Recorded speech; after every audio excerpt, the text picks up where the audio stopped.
منزہ سہام سعید صاحب کتنے دن ہو گئے ہیں سمرہ نے نہ ہمارے ساتھ بیٹھ کر کھانا کھایا نہ ہی کوئی بات کی۔ مسز سعید نے افسردگی سے شوہر کی جانب دیکھتے ہوئے کہا۔ سعید صاحب نے کافی کا کپ میز پر رکھتے ہوئے پوری سوچ نظروں سے بیوی کی جانب دیکھا اور اٹھ کر ان کے برابر آ کر بیٹھ گئے۔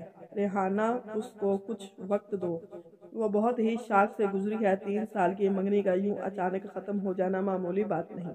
بس تم ہمت رکھو، اس کو بھی ہمت دلاؤ، انشاءاللہ سب ٹھیک ہو جائے گا۔ وہ متانت سے بولے ہوں۔ ریحانہ نے ایک لمبی سرد آہ بھری۔ آپ ٹھیک کہہ رہے ہیں، مگر مجھ سے بیٹی کا دکھ برداشت نہیں ہو رہا۔ پھر وہ بات بھی تو نہیں کر رہی۔ بات بھی کرے گی، لیکن ابھی وہ جیسے ہے ویسے ہی رہنے دو۔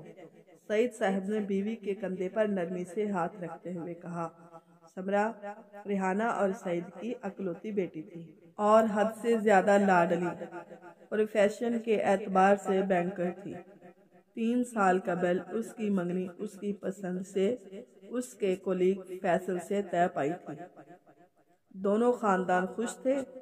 جلد شادی کی تیاری شروع ہونے والی تھی کہ اچانک فیصل بنا کچھ بتائے USA چلا گیا اور وہاں پہنچ کر بذریعہ فون سمرہ کو بتا دیا کہ وہ اب اس کا انتظار نہ کرے، کیونکہ وہ اب واپس نہیں آئے گا۔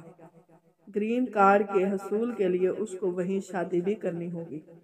فیصل کے گھر والے جہاں شرمندہ تھے بیٹے کی اس حرکت پر، وہاں انہیں بہت دکھ بھی تھا کہ سمرہ جیسی اچھی لڑکی اب ان کی بہو نہیں بنے گی۔ سمرہ کے والدین کے لیے بھی یہ خبر بم دھماکہ سے کم نہیں تھی، لیکن اس سے بڑھ کر ان کے لیے مسئلہ سمرہ کی خاموشی تھی۔ جاب سے اس نے ریزائن کر دیا تھا اور سارا دن کمرے میں بند رہتی تھی۔ کھانا تو پہلے ہی کم کھاتی تھی، مگر اب تو سارا دن کافی کے مگ اور ایک سلائس یا 2 بسکٹ پر گزارا ہو رہا تھا۔ ریحانہ نے کئی بار بیٹی سے اس کے دل کا حال جاننے کی کوشش کی، مگر وہ کسی موضوع پر بھی ماں باپ سے بات نہیں کرنا چاہتی تھی۔ سارے گھر میں مردنی سی چھائی ہوئی تھی۔ سعید صاحب صبح آفس چلے جاتے اور رات 9 بجے واپس آتے۔ سمرہ اپنے کمرے سے باہر ہی نہیں نکلتی تھی۔ یوں ریحانہ پورے گھر میں بلائی پھرتی۔ صوفیہ مجھے چائے کا 1 کپ دے دو اور پھر کچن کی اچھی طرح صفائی کر لو، ریحانہ نے لاؤنج میں ملازمہ کو آواز دے کر کہا۔ صوفیہ نے کچھ دیر بعد چائے کا کپ اور اخبار میز پر رکھا اور جیسے ہی پلٹی اس کے چہرے پر خوشگوار حیرت نظر آئی۔ سمرہ باجی، آپ کے لیے بھی چائے بنا دوں؟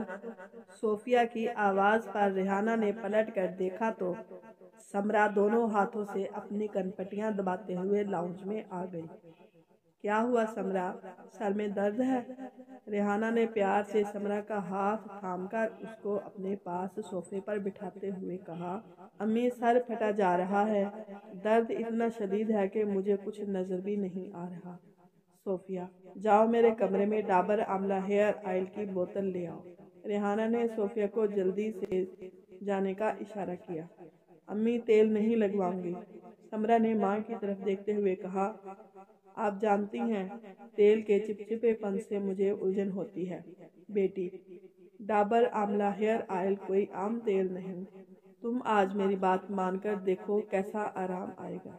اتنی دیر میں صوفیہ ڈابر آملہ ہیئر آئل کی بوتل لے آئی۔ سمرہ، تم نیچے کشن پر بیٹھ جاؤ، ریحانہ نے سمرہ سے کہا تو وہ بادل نخواستہ اٹھی اور منہ بسوڑتی ہوئی کشن پر بیٹھی۔ ریحانہ نے ڈابر آملہ ہیئر آئل کی بوتل کو اپنی ہتھیلی پر الٹا اور سمرہ کے سر پر لگانا شروع کر دیا۔